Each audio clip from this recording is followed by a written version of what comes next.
अस्सलाम वालेकुम, मैं हूं मरियम नवाज, मेरे साथ वसीम मलिक है और आपको FCR1 में खुश आमदीद। आज तारीख 25 सितंबर 2025 है।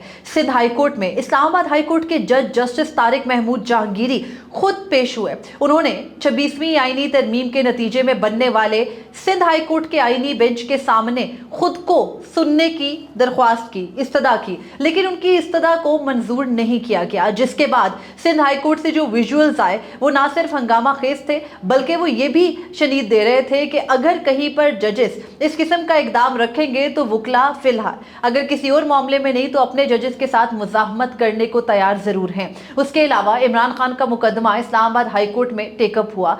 3 महीने के बाद आज इस मुकदमे की जब एक मरतबा फिर समाअत हुई तो जस्टिस सरफराज डोगर ने खुद को स्क्रिप्ट से बिल्कुल भी इधर उधर नहीं किया और आखिर में जस्टिस तारिक महमूद जहांगीरी का मुकदमा अब सुप्रीम कोर्ट ऑफ पाकिस्तान के आईनी बेंच ने भी मुकर्रर कर दिया है। आईनी बेंच के अरकान कौन है, मुकदमे की मुमकिना जो है वो नतीजा क्या निकल सकता है और जस्टिस मोहम्मद अली मजहर ने इस केस से पहले जस्टिस जहांगीरी के मौकिफ के हक में क्या बड़ा फैसला दिया है, हम तफसीलात आपके सामने इस वीडियो की सूरत में रखेंगे। तो वसीम, आज का दिन बहुत सारा कुछ हुआ, मतलब सुबह 9 बजे से लेके अभी जिस वक्त हम वीडियो रिकॉर्ड कर रहे हैं रात 8 बजे तकरीबन टाइम हो रहा है, पूरा दिन हैपनिंग थी। सबसे पहले अभी तक भी खबरें आने का सिलसिला नहीं रुक रहा है। लेकिन चले मुझे आप एक बात बताएं, आपको भी सहाफत करते हुए खासे बरस गुजर चुके हैं। 6 आज सबसे बड़ी खबर क्या है? आज की सबसे बड़ी खबर यह है कि एक जज बताते खुद जाकर सिंध हाई कोर्ट के कमरा अदालत नंबर आईनी बेंच के कमरा अदालत में पेश होता है और उनको वहां पर रिलीफ नहीं मिलता, उनको सुना नहीं जाता और उनको सुने बगैर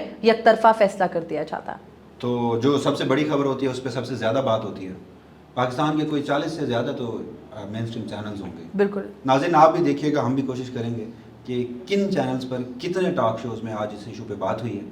मरियम, यहीं से आपको जवाब मिल जाएगा। आपको पता है वसीम, इससे पहले पिछले हफ्ते की सबसे बड़ी खबर क्या थी? जजेस का खुद चलकर सुप्रीम कोर्ट ऑफ पाकिस्तान में जाना। और आपको पता है कि किसी एक टॉक शो के अंदर जजेस का सुप्रीम कोर्ट जाना, जजेस का वहां दरख्वास्त दायर करना, वो जो तारीख साज लम्हे थे उनके बारे में तज़किरा करने की भी इजाजत नहीं दी गई थी। तो आप कौन से मेन स्ट्रीम मीडिया की बात करें, यही मीडिया आप तो फिर आप इस चीज़ से अंदाजा लगा लीजिए कि इस मामले के पीछे कौन है। और मेरे ख्याल में जस्टिस तारिक जहांगीरी ने भी आज सिंध हाई कोर्ट के कमरा अदालत में खड़े होकर ये कहा कि मैंने कभी किसी सेक्टर कमांडर के कहने पर फैसले नहीं दिए। तो जैसे जहांगीरी खुद ही अपने सवाल का जवाब दे रहे थे।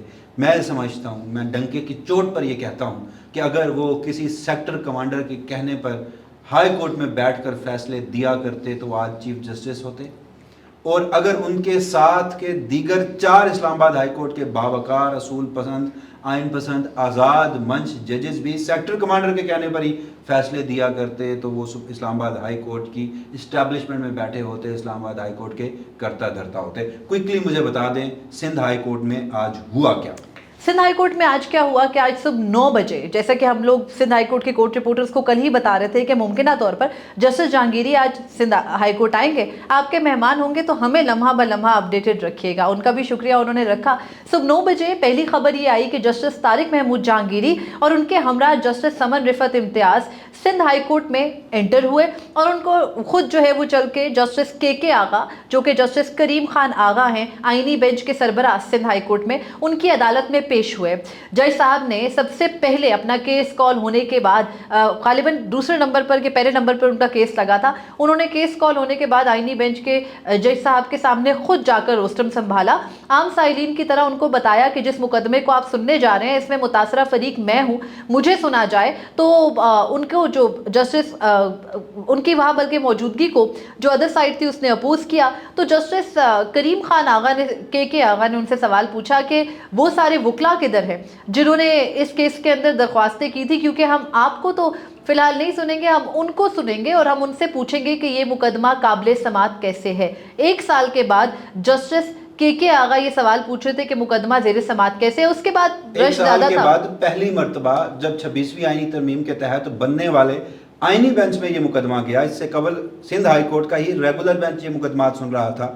तो आप देखिए कि ये 26वीं आईनी तरमीम के समरात हैं, ना सिर्फ सुप्रीम कोर्ट ऑफ पाकिस्तान में, जबकि सुप्रीम कोर्ट ऑफ पाकिस्तान के बाद किसी हाई कोर्ट में कोई आईनी बेंच बना है तो वो सिंध हाई कोर्ट है। तो वहाँ पर भी जब इस मुल्क की मिलिट्री इस्टेब्लिशमेंट को अपनी जो ख्वाहिशात हैं उनकी तकमील चाहिए थी तो मुकदमा रेगुलर बेंच से आईनी बेंच में गया और वहाँ पर आज जो अहवाल था और हुआ वो मरियम क्या? आपके सामने रख रही है। बैकग्राउंडर में ये था कि सबसे पहले जब जस्टिस जहांगीरी सुबह 9 बजे आए तो उनको वहां से कहा गया कि हम आपको, क्योंकि कमरा अदालत बहुत खचाखच वकीलों से और साइलिन से भरा था, तो उनको कहा गया कि हम आपको ब्रेक के बाद सुनेंगे, तब तक हम बाकी मुकदमात की समाअत कर लें।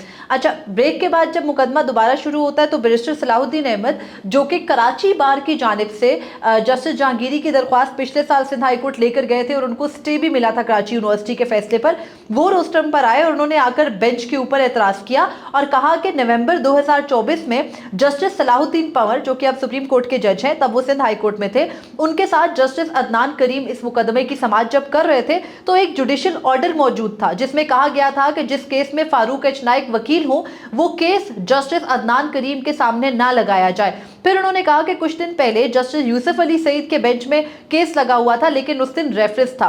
21 सितंबर को सिंध हायर एजुकेशन ने कमीशन ये दरख्वास्त आपके सामने फाइल की और कहा कि उनकी साख को नुकसान पहुंच रहा है, जबकि सिंध हायर एजुकेशन कमीशन के खिलाफ कोई ऑर्डर आज तक पास ही नहीं हुआ, तो उनकी साख का यहाँ ताल्लुक कैसे आ गया। उसके बाद उन्होंने कहा कि अदालत ने केस की समाअत को पिछली हेयरिंग पे 30 सितंबर को तक जो है वो मुलतवी की थी, तो ये 25 सितंबर को आज मुकर्रर कैसे हो गया, इसकी वजूहात नहीं बताई गई। उसके अलावा उन्होंने ये भी कहा कि इस मुकदमे को फौरी तौर पर उसी बेंच को भेजा जाए जो मरकजी तौर पर इस केस की समाअत कर रहा था। और उसके बाद जस्टिस अदनान करीम ने कहा कि अगर आपको मुझ पर एतराज है तो मैं बेंच से अलग हो जाता हूँ। तो बैरिस्टर सलाहुद्दीन ने कहा कि ये फैसला आपने करना है। तो फिर जज साहब ने फरमाया कि अब तो फारूक एच नाइक जो है वो पाकिस्तान बार काउंसिल के मेंबर नहीं रहे, तो चेयरमैन एग्जीक्यूटिव नहीं रहे, तो फिर मैं इस मुकदमे की समाअत नहीं करता। उसके बाद ये हुआ, हाँ, होना तो यही था। जब ये आईनी बेंच में मुकदमा लगा था तो कल ही हम बता रहे थे कि जस्टिस जहांगीरी के खिलाफ फैसला आएगा। मुझे क्विकली ये बताइए कि आज हुआ क्या, उनकी दरखास्तों के साथ फैसला क्या आया? मैं वही बता रही थी। हाँ, आपने वो थोड़ा सा समाअत का कह रहे थे ना, सारा बता रही थी, तो मेरी गुजारिश ये है कि हमने दीगर मौज़ूआत पे भी गुफ्तगू करनी है, तो क्विकली ये भी बता दें कि जस्टिस जहांगीरी ने वहाँ खड़े होकर क्या कहा। जस्टिस जहांगीरी की जब बारी आई रोस्टम पर और उन्होंने बात करने की कोशिश की, तो ये बात बता दूं कि उन्होंने कहा कि जो एडवोकेट जनरल हैं उन्होंने एतराज़ कर दिया उनके ऊपर। ये भी थोड़ा वक्त का ज़िया है। नहीं, मेरी गुजारिश थी, बाकी मर्जी आईनी बेंच की जजेस की तरह मेरी अपनी ही है। अच्छा, तो जस्टिस जहांगीरी है, मुस्तरद कर दी है। मैं बता रही हूँ, जस्टिस जहांगीरी पे डायरेक्ट आई हूँ, मैंने आपकी इस्तदा कबूल कर ली है। जस्टिस जहांगीरी रोस्टम पर आए और उन्होंने आकर कहा कि मैं बात करना चाहता हूं, तो उनके ऊपर एतराज़ किया। उनको जब बात करने से रोका और उन पर कराची यूनिवर्सिटी के वकील जो थे सरमद हानी, उन्होंने एतराज़ किया, तो उन्होंने कहा कि वहां वकला ने शेम के नारे लगाए। जी, एतराज़ करने वाले एडवोकेट जनरल सिंध थे। एडवोकेट जनरल सिंध नहीं, कराची यूनिवर्सिटी के वकील सरमद हानी, सुना है कि वहाँ कोई एडवोकेट जनरल सिंध का भी वो भी थे। उन्होंने तो कहा कि जस्टिस जहांगीरी को सुनने की जरूरत ही क्या है, उनकी हद तक तो ये दरख्वास्त यानी पाकिस्तान पीपल्स पार्टी, जी, आसिफ अली जरदारी, वैसे बेंच भी बिलावल भुट्टो जरदारी, वहाँ की सिंध हुकूमत, उनको भी नाज़रीन ये क्रेडिट जाता है, सिर्फ मिलिट्री एस्टैब्लिशमेंट या नून लीग गवर्नमेंट को नहीं जाता। आगे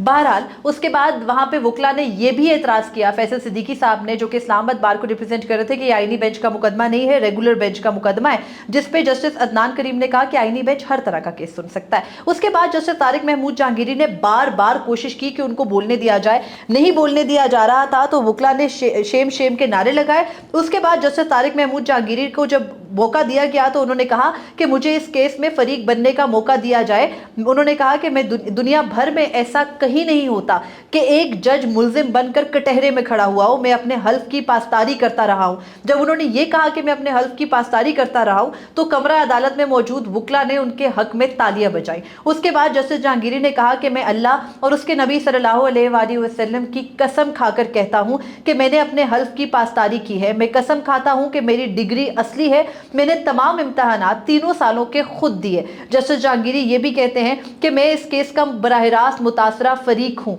मुझे इंसाफ चाहिए। तो जस्टिस अदनान करीम, जिन पर एतराज़ हुआ था, वो कहते हैं कि हम इंसाफ की कुर्सी पर बैठे हैं, मैं नाइंसाफ़ी नहीं कर सकता। जस्टिस जहांगीरी ने कहा कि मैंने कोई टाउटी नहीं की, किसी सेक्टर कमांडर के कहने पर फैसले नहीं किए, मैं फरीक हूँ इस केस के अंदर, मुझे फरीक बनाकर सुना जाए। जिसके बाद जस्टिस के आगा के बेंच ने उनको सुनने से इनकार किया और वकला ने इस समाअत का बाइकआउट किया। जस्टिस के आगा ने वकला के बाइकआउट करने पर, जस्टिस जहांगीरी की अदालत से चले जाने पर तमाम तर समातें जो पिछले 1 साल से पेंडिंग थी, मेंटेनेबिलिटी का भी उनका मसला नहीं था, खारिज कर दी। जस्टिस तारिक जहांगीरी जी, 32 سال بعد ان کا معاملہ سرفس پہ آیا کہ ان کی ڈگری جعلی ہے، جب انہوں نے خط لکھ کر ملٹری اسٹیبلشمنٹ کے ماتحت خفیہ ایجنسیوں بالخصوص ISI آپریٹیوز کی عدالتی امور میں مداخلت کے حوالے سے لکھا، جب انہوں نے بتایا کہ میرے گھر میں، میرے بیڈ روم میں، میری بیٹی کے بیڈ روم میں کیمرے برآمد ہوئے ہیں، تو اس کے بعد ان کا معاملہ سرفس پہ آتا ہے۔ ابھی نہ تو یونیورسٹی کو معلوم ہوتا ہے، نہ اس لاء کالج کو معلوم ہوتا ہے، جو ریاستی کاسا لیس ہیں، جو پیغام رسانی کا کام کرتے ہیں صحافیوں کے کردار میں، وہ پہلے ہی منظر پہ آ کر بتا چکے تھے کہ اب تو جسٹس جہانگیری نہیں بچتے۔ مریم، میرا صرف ایک سوال ہے، مجھے نہیں پتا ان کی ڈگری جعلی ہے یا اصلی ہے، میں ان کے حلف پہ بھی نہیں جا رہا۔ 32 سال بعد یہ معاملہ سرفس پہ آتا ہے۔ 32 سال میں وہ لاہور اسلام آباد کے ہائی کورٹ کے وکیل بنے، سپریم کورٹ کے وکیل بنے، نیب میں وہ مختلف پروسیکیوٹرز کے عہدے پہ رہے، اسلام آباد میں وہ ایڈوکیٹ جنرل اسلام آباد رہے، پھر وہ ہائی کورٹ کے بھی جج بن گئے، تو ان کی ڈگری جعلی نہیں تھی۔ اور اب یہ جو بہت سارے صحافیوں کو بلا کر کہا جا رہا ہے اور کچھ ثبوت دکھائے جا رہے ہیں، سو کارڈ ثبوت، اور ان کو اس بات پہ مطمئن کیا جا رہا ہے کہ جی آپ جسٹس جہانگیری کے حق میں بول رہے ہیں، یہ دیکھیے یہ رہے ثبوت، جسٹس جہانگیری کی تو ڈگری جعلی ہے، تو ہمارے وہ پڑھے لکھے اور بڑے ہی باشعور صحافی جو ہیں وہ بھی پھر اسی طرح کی پیغام رسانی کو آگے بھی جا کر بڑے ہی باوثوق انداز سے کہتے ہیں کہ وہ تمہیں کیا پتا، خبر تو اصل میرے پاس ہے، جسٹس جہانگیری کی ڈگری ہے ہی جعلی۔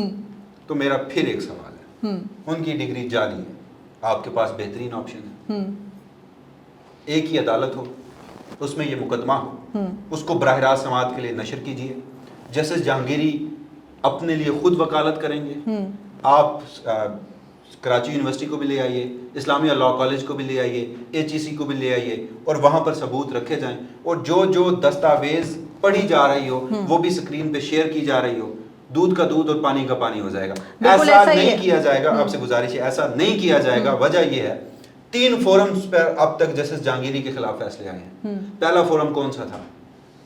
Justice Jahangiri Karachi university. Justice Jahangiri کو نہیں سنا گیا، ایکس پارٹی ڈیسیژن کیا گیا۔ وہ تو سینڈیکیٹ کے ایک جو پروفیسر ریاض صاحب تھے وہ باہر نکلے اور انہوں نے بولا کہ بلینک اس پہ پیپرز پہ دستخط کرائے گئے، اور بعد میں اس پہ لکھ دیا گیا کہ جیسے جہانگیری کا یہ جو معاملہ ہے ڈگری کینسل کر دی گئی ہے، یہ جعلی ہے۔ پہلے فورم پر جسٹس جہانگیری کو نہیں سنا گیا، ایکس پارٹی ڈیسیژن کیا گیا۔ دوسرا فورم اسلام آباد ہائی کورٹ تھا، دور حاضر کے مولوی اقبال حیدر، ان کی ایک درخواست تھی، اور اس پر جسٹس سرفراز ڈوگر نے کمرہ عدالت میں فیصلہ کچھ اور لکھوایا، بعد میں فیصلہ کچھ اور نکلا۔ کمرہ عدالت میں موجود سماعت سے قبل کچھ شخصیات کو پتہ تھا کہ وہ فیصلہ کیا آنے جا رہا ہے، وہاں پر بھی جسٹس طارق جہانگیری کو نہیں سنا گیا۔ پھر تیسرا فورم تھا سندھ ہائی کورٹ کا، جسٹس طارق جہانگیری وہاں خود گئے، التجا کرتے رہے کہ میں اس کیس کا فریق ہوں، مجھے تو سن لیجئے۔ اس ملک کا انصاف دیکھیے کہ وہاں پر بھی جسٹس طارق جہانگیری کو نہیں سنا گیا، اور وسیم جب ان کو نہیں سنا گیا، شرم کا مقام ہے ان ججز کے لیے بھی۔ جب نہیں سنا گیا تو اس کے بعد کمرہ عدالت کے باہر سندھ ہائی کورٹ میں جو مناظر تھے، پہلے ہم آپ کو وہ دکھاتے ہیں، پھر ہم اگلی سٹوری کی جانب بڑھیں گے۔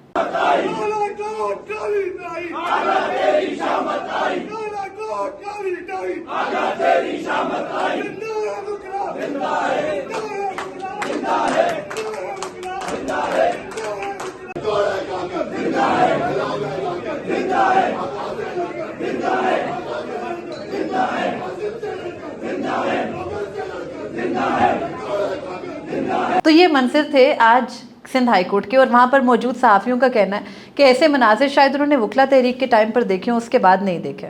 اچھا چلیں، وہاں نعرے بھی لگے اور ہم دوسری سٹوری پہ آتے ہیں۔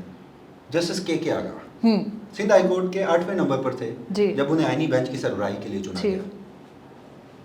ان کے بارے میں ایک ریفرنس آیا تھا سپریم کورٹ آف پاکستان میں، اور کہا گیا تھا کہ ان کی بھی بیرون ملک پراپرٹیز ہیں۔ کیا اس کا جواب دیا تھا؟ سپریم کورٹ نے اس کے اوپر کوئی کارروائی کی تھی؟ سپریم کورٹ نے اس پہ کوئی کارروائی نہیں کی تھی۔ جسٹس کے آغا کے خلاف ریفرنس کو واپس لے لیا اس حکومت نے۔ موجودہ حکومت نے جسٹس کے آغا کے خلاف جو اس وقت کی حکومت نے ریفرنس دائر کیا تھا وہ واپس لیا۔ پہلی بات۔ دوسری بات، جسٹس کے آغا کے پاس کوئی بیرون ملک نیشنلٹی؟ جسٹس کے آغا پیدا ہی برطانیہ میں ہوئے ہیں، اور وہ ان کے پاس برطانوی شہریت ہے۔ جب ان کو کہا گیا تھا کہ آپ اپنی برطانوی شہریت ترک کر دیں تو انہوں نے اس سے انکار کر دیا تھا۔ جن لوگوں کے پیٹ میں بڑے مروڑ اٹھتے تھے، جیسے بابر ستار کی ایک نیشنلٹی والے معاملے پر وہ پھیپھڑوں کا زور لگا کر بتایا کرتے تھے، وہی اگین ریاستی کاسا لیس تھے، تو ان کو جسٹس کے آغا کی ڈوئل نیشنلٹی، جو کہ ان کی اوریجنل نیشنلٹی ہی برطانیہ کی ہے، اسے کوئی فرق نہیں پڑا. نہیں پڑا. اور ایک اور مزے کی بات, جسٹس کے آغا کی جب ہم بات کریں, جناب نے 2009 میں حلف بھی اٹھایا تھا پی سی او کا, بعد میں پھر انہوں نے وہ چھوڑ دیا کچھ عرصہ پی سی او جج رہنے کے بعد. یہ چھوڑ دیا یا سندھ بار کیس میں نکالے گئے؟ نہیں, خود چھوڑ دیا. پھر اس کے بعد وہ جو آصف علی زرداری اور ان کا پورا خاندان ہے ان کے براہ راست وکیل رہے. اس کے علاوہ انہوں نے ان کی حکومت کے دوران جو ہے وہ جو سرکاری وکیل کے طور پر بھی کام کیا. پھر جب ان کی دوبارہ اپوائنٹمنٹ کا تذکرہ 2014 کے عرصے میں آیا, 2012 یا 14 کے عرصے میں آیا غالباً, تو اس وقت بھی ان سے کہا گیا کہ آپ کو اپنی نیشنلٹی چھوڑنی ہوگی. تو انہوں نے کہا اگر میں نیشنلٹی چھوڑ دوں گا تو لگے گا میں جج بننا چاہ رہا ہوں, تو میں جج نہیں بنتا. یہاں پہ بھی نہ رکے. جسٹس کے آغا کو اردو زبان نہیں آتی. جسٹس کے آغا کے بارے میں باقاعدہ سائلین یہ شکایات کئی مرتبہ کر چکے ہیں کہ ان کو پتہ ہی نہیں ہوتا کہ ان کے سامنے پیش ہر بندہ تو انگریزی نہیں جانتا, ہماری پہلی زبان اردو ہے. جسٹس کے آغا ہیں انگلش جج. وہ اپنے ساتھیوں کی بھی ان کے بارے میں مشہور ہے, بڑی ایک مشہور سٹوری بھی ان کے بارے میں ہے کہ وہ اپنے ساتھیوں کی انگریزی کی غلطیاں بھی نکالتے رہتے ہیں. اور اس کے علاوہ ابھی ریسنٹلی ان کو جب ان عام انتخابات میں, ابھی 8 فروری کے انتخابات کے بعد الیکشن ٹریبیونل مقرر کیا گیا, تو انہوں نے کہا کہ یہ جو اردو میں فارم آ رہے ہیں نا 45 47, اور وہ جو ہر ایک کا حلف ہوتا ہے اور ان کی سٹیٹمنٹس ہوتی ہیں, مجھے انگلش میں چاہیے کیونکہ یہ تو مجھے سمجھ نہیں آتی. تو آج جو ان کی عدالت میں نعرے لگ رہے تھے وہ بھی انہیں سمجھ نہیں آئے. نہیں, آپ نے جہاں کہا نا انگلش جج ہیں, میں اس پہ پروٹیسٹ کرتا ہوں. یہ جو انگریز جج ہوتے ہیں نا, ان کے بارے میں بڑی ان کی ایمانداری کی مثالیں پوری دنیا میں مشہور ہیں. پاکستان کے اندر اور طرح کے ہوتے ہیں. چیف جسٹس جناب یحییٰ خان بھی انگلش جج ہے. نہ تو انگلش جج جو ہیں وہ کسی ڈکٹیٹر کا پی سی او کے تحت حلف اٹھاتے ہیں, نہ ہی انگلش جج ڈوئل نیشنلٹی رکھتے ہیں, نہ ہی انگلش جج اپنے خلاف جو دائر ریفرنس ہوتا ہے اس کو اپنی پسندیدہ حکومت کے آنے پر واپس دلواتے ہیں, اور یعنی وہ آج تک اپنی جائیدادوں کا جواب ہی نہیں دے پائے. اور نہ ہی انگلش جج جو ہے وہ جسٹس طارق جہانگیری کے بقول سیکٹر کمانڈر کے کہنے پہ فیصلہ دے. اور اسی بات جسٹس جہانگیری کے کیس میں موجود وہاں جو عینی شاہدین تھے, ان کا کہنا ہے کہ جسٹس کے آغا بڑی سخت طبیعت کے جج ہیں اور اپنی عدالت میں کسی کو پھڑکنے نہیں دیتے, لیکن آج ان کو سمجھ نہیں آئی تھی کہ ان کی عدالت میں ہوا کیا. بہرحال جسٹس جہانگیری کا معاملہ وسیم اب سپریم کورٹ آف پاکستان میں لینڈ کر گیا ہے. سنا آئینی بینچ نے بڑا شاہکار قسم کا بینچ بنایا ہے جسٹس جہانگیری کے لیے, اور وہ اب پیر کو یعنی 29 سپٹمبر کو جسٹس جہانگیری خود پیش ہوں گے آئینی بینچ کے سامنے, اور جسٹس سرفراز ڈوگر کے فیصلے کے خلاف وہاں پر بھی دلائل دیں گے. Justice Aminuddin Khan, justice Muhammad Ali Mazhar, justice Hasan Azhar Rizvi, justice Jamal Mandokhail, man of procedure justice Shahid Bilal Hassan, oh my god, and justice جو آپ نے ابھی نام لیا جمال مندوخیل. اب ان جج صاحبان میں سے میرے خیال میں اب ہم نے ججوں کا نام بتا دیا ہے, اس سے آگے بولنے کی ضرورت نہیں, لوگ خود جانتے ہیں. بہرحال آج اسی میں عمران خان کا مقدمہ بھی تھا اسلام آباد ہائی کورٹ میں. عمران خان اور بشرا بی بی کا مقدمہ غالباً جون کے بعد آج سماعت کے لیے مقرر ہوا ہے اسلام آباد ہائی کورٹ میں. جسٹس سرفراز ڈوگر کی عدالت کے باہر کیا ہوا تھا؟ میں ویری سوری کرتا ہوں, میں ویری سوری میں نہیں کر رہا, یہ انہوں نے کیا. یہ جسٹس سرفراز ڈوگر نے آج ویری سوری کی ہے پاکستان تحریک انصاف کے وکلا سے, اور یہ کوئی میں آپ کو لطیفہ نہیں سنا رہا, یہ ان کے ایگزیکٹ الفاظ تھے کہ میں ویری سوری کرتا ہوں. انہوں نے اگر پابندیاں نہیں لگائی ہوتی نا, ویڈیوز پہ کچھ لائیو ہوتا تو آپ خود بھی دیکھتا. تو آج خیر اسلام آباد ہائی کورٹ چھاونی تھی, بالکل, وہ جسٹس بابر ستار 5 چیک پوسٹ تھیں. جسٹس بابر ستار نے اپنے خط میں لکھا تھا رجمنٹ, ہاں جی, کہا تھا کہ آپ ایک فوجی دستے کی طرح ہمیں جو ہے وہ ہر وقت وہ کر رہے ہیں, فوجی دستے کی طرح چلا رہے ہیں. اسلام آباد ہائی کورٹ انٹر ہونے کے لیے اور کمرہ عدالت نمبر 1 تک پہنچنے کے لیے ناظرین 5 چیک پوسٹیں تھیں. اس کے بعد صحافیوں کو ایشو کیے گئے پاس, وہ بھی میرے پاس موجود تھا, میں آپ کو دکھا بھی دیتا, سائڈ پہ پڑا ہے. اس کے باوجود بھی کمرہ عدالت میں جانے کی اجازت نہیں تھی. ایون کہ جو نیب کے وہ پروسیکیوٹر ہیں, رافع مقصود نیب کے پروسیکیوٹر ہیں, اپنے ہاتھ میں وہ ریکارڈ لے کر کھڑے ہیں. انہوں نے جا کے ایڈجرنمنٹ مانگنی تھی, اور وہ کہہ رہے ہیں بھائی میرے بغیر نہیں کیس چل سکتا, کیونکہ انہوں نے تو کہنا تھا کہ کیس نہ چلاؤ, اور وہ ان کو بھی روک دیا. پولیس والوں کے ترلے ڈال رہے ہیں کہ میں پی ٹی آئی یا وہ صحافیوں میں سے نہیں ہوں, میں نیب کا وکیل ہوں. نہیں جانے دیا.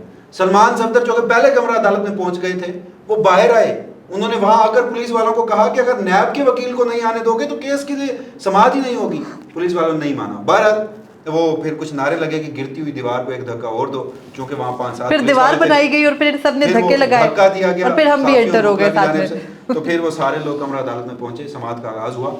تو سلمان صفدر صاحب روسٹر پہ پہنچے, انہوں نے کہا کہ ہم اس سے قبل بھی 15-17 مرتبہ مختلف کیسز میں اسلام آباد ہائی کورٹ میں آتے رہے ہیں, ہم نے ہمیشہ ڈسپلن کو فالو کیا ہے, ہماری وجہ سے کوئی کبھی سیکیورٹی کا مسئلہ نہیں بنا. میں آج بھی آپ کو یقین دہانی کراتا ہوں کہ ہم یہاں پر صرف انصاف لینے آئے ہیں, لیکن یہاں باہر ملٹیپل سیکیورٹی لیئرز ہیں, یہاں ہمیں روکا جا رہا ہے. تو پہلے تو جسٹس سرفراز ڈوگر نے کہا کہ یہ ایڈمنسٹریٹو معاملہ ہوگا سیکیورٹی کا, اس سے میرا کوئی لینا. تو جب انہوں نے انہیں یہ کہا کہ ہم آپ کو بطور چیف جسٹس اسلام آباد ہائی کورٹ مخاطب کر کے یہ بات کہہ رہے ہیں, تو پھر جسٹس سرفراز ڈوگر نے کہا کہ मैं इसका नोटिस लेता हूँ, और फिर माजरत करने लगे। एक मरतबा सॉरी किया, फिर उन्होंने कहा कि ये मेरी अदालत तो सबके लिए खुली है, जो चाहे आ सकता है, बैरिस्टर अली ज़फ़र आ सकते हैं, सलमान अकरम राजा आ सकते हैं। फिर उन्होंने रियली सॉरी हाँ, कर उस पे उन्होंने कहा कि मैं अब वेरी वेरी सॉरी करता हूँ। तो जब उन्होंने वेरी वेरी सॉरी की तो उस वेरी वेरी सॉरी पर सलमान सफदर साहब भी चुप हो गए, शाह साहब जिन्हें वो बार बार कह रहे थे, अली ज़फ़र साहब मौजूद थे, सलमान अकरम राजा साहब मौजूद थे। उसके बाद केस का आगाज़ अभी होने ही लगता है कि वो राफ़े मकसूद साहब जो हैं वो सिर्फ इल्तवा मांगने आते हैं, तो वो फिर इल्तवा मांगते हैं। सलमान सफदर साहब बार बार कहते हैं कि ये हमेशा ऐसा होता रहा है। वो कहते हैं ये मेरे जो भाई हैं छोटे, इनको हमेशा नैब वाले भेज देते हैं इल्तवा मांगने के लिए। उस बात पे जस्टिस ड्रोगर मुस्कुराते भी हैं, उनको भी समझ आ जाती है ऑब्वियसली। और उसके बाद वो ये कहते हैं कि भाई जिन नैब ने ना एक स्पेशल प्रोसिक्यूटर्स, 4 स्पेशल प्रोसिक्यूटर्स मुख्तस किए हुए हैं इस केस के अंदर। तो वो कहते हैं कि जो एक स्पेशल प्रोसिक्यूटर है अरशद जावेद गालिबन उनका नाम है, वो बड़े बीमार है माय लॉर्ड, उनको बहुत सख्त इन्फेक्शन हुआ है, वो नहीं आ सकते। तो फिर माय लॉर्ड जो है वो फ़ौरन ऑर्डर लिखवा देते हैं और कहते हैं कि नैब ने चूंकि इल्तवा मांगा है तो हम केस की समाअत मुलतवी कर रहे हैं। वहाँ वो इतनी धमकी देते हैं कि वो चेयरमैन नैब नज़ीर अहमद भट्ट, वो गालिबन लेफ्टिनेंट जनरल रिटायर्ड है, मेरे ख्याल में आज वो कहाँ पे होंगे। उन्होंने कहा कि ये नैब को आखिरी मौका है, वो ये आखिरी मौका 5 जून को भी दिया, जी उसके बाद जून को भी दिया, आज फिर दे दिया। और उसके बाद केस की समाअत को मुलतवी करने के लिए जब जो बैरिस्टर सलमान सफ्तर उन्होंने बार बार कहा कि सर मंडे की डेट दे दें, मंडे 29 सितंबर की, तो जस्टिस ड्रोगर ने कहा मैं वादा करता हूँ मैं आपको चैम्बर्स 5 मिनट में बस मशवरा करके आपको डेट देते हैं। हालांकि जजेस ने आपसी मशवरा करना होता तो अदालत में ही कर लेते। फिर वो गए चैम्बर में, चैम्बर से उनके 5 मिनट के मशवरे के 20 मिनट बाद उनके रीडर आए और उन्होंने आकर जो कोर्ट एसोसिएट है उनको बताया और उन्होंने ऐलान किया कि अब अगली समाअत इमरान खान और बुशरा बीबी के 190 मिलियन पाउंड केस में सज़ा मुअत्तली की 16 अक्टूबर 2025 यानी आज से ठीक 21 दिन के बाद होगी। मेरे ख्याल में जस्टिस ड्रोगर साहब कमरा अदालत में आके ही बता देते कि जब तक तोशा खाना 2 की सज़ा नहीं दी जाती मैं ये केस समाअत के लिए मुकर्रर नहीं करूँगा। मतलब तो उनका यही था ना। अब आप समझे ना, अब जज अपने मुंह से तो नहीं कह सकते, उन्होंने अंदर जाके मशवरा किया होगा कि जज शाहरुख अर्जुमंद कब फैसला सुना रहे हैं। तो फिर जब उनको मशवरे के बाद पता चला कि दिन भी लग सकते हैं, अभी तक जरा चल रही है, आखिरी मराहिल में चूंकि है मामला, और कभी कभी वो इमरान खान के ऊपर पाबंदी भी लगानी होती है ना, उनकी बात अब बाहर ना आए, तो फिर केस लंबा भी चला जाता है। और उसके बाद अली अमीन गंडापुर साहब ने कोई प्रेस कॉन्फ्रेंस की, उसमें उन्होंने कोई खास बात की? उसमें अली अमीन गंडापुर साहब ने जो है वो जजेस को कहा कि अगर आपके ऊपर कोई दबाव है तो आप हमें बताएं, हम भी आपके साथ खड़े होंगे, आप इस तरह कर रहे हैं, कल आपको अल्लाह को क्या जवाब देंगे। अलीमा खानम साहिबा ने इमरान खान के ट्विटर अकाउंट के हवाले से बात की, उनसे सवाल हुआ तो उन्होंने कहा कि, बल्कि अलीमा खानम साहिबा ने कहा हमें तो पता है कि उन्होंने तब तक फैसला नहीं देना जब तक अगले केस के अंदर जो है वो सज़ा नहीं हो जाएगी बुशरा बीबी और इमरान खान को। और फिर जब इमरान खान के ट्विटर के हवाले से उनसे सवाल हुआ तो उन्होंने कहा कि इमरान खान कहते हैं मेरा ट्विटर है, मेरी मर्ज़ी है, जो चाहूँगा लिखूँगा, एक ताकतवर शख्सियत का नाम लेकर कहते हैं कि उनकी मर्ज़ी से नहीं चलूँगा। बिल्कुल यही कहा था। और उसके अलावा आखिर में मेरे ख्याल में अब इजाज़त ले लेनी चाहिए। बस आखिर में एक जुमला ये बताती चलूँ कि जस्टिस मोहम्मद अली मज़हर ने इस्लामाबाद हाई कोर्ट जजेस सीनियरिटी केस के अंदर तफसीली वजूहात जारी किए हैं, और उन तफसीली वजूहात के अंदर जस्टिस मोहम्मद अली मज़हर ने यह तस्लीम कर लिया है कि इस्लामाबाद हाई कोर्ट में जस्टिस सरफराज ड्रोगर, जस्टिस खादिम सोमरो और जस्टिस मोहम्मद आसिफ का तबादला इसलिए हुआ कि इस्लामाबाद हाई कोर्ट के 6 जजेस ने ख़त लिखा था, लेकिन फिर वो अफसोस का इजहार करते हुए कहते हैं कि चूँकि वो मुकदमा पिछले 1-1.25 साल से समाअत के लिए मुकर्रर नहीं हुआ और ना ही अभी हमारे सामने है, तो हम उस पर कोई ऑर्डर जारी कर नहीं सकते। मुझे और वसीम मलिक को इजाज़त दीजिए। अल्लाह हाफिज़। अपने फीडबैक से ज़रूर आगाह कीजिएगा, और अगर कोई गलती कोताही हो तो हम भी आपसे वेरी वेरी सॉरी।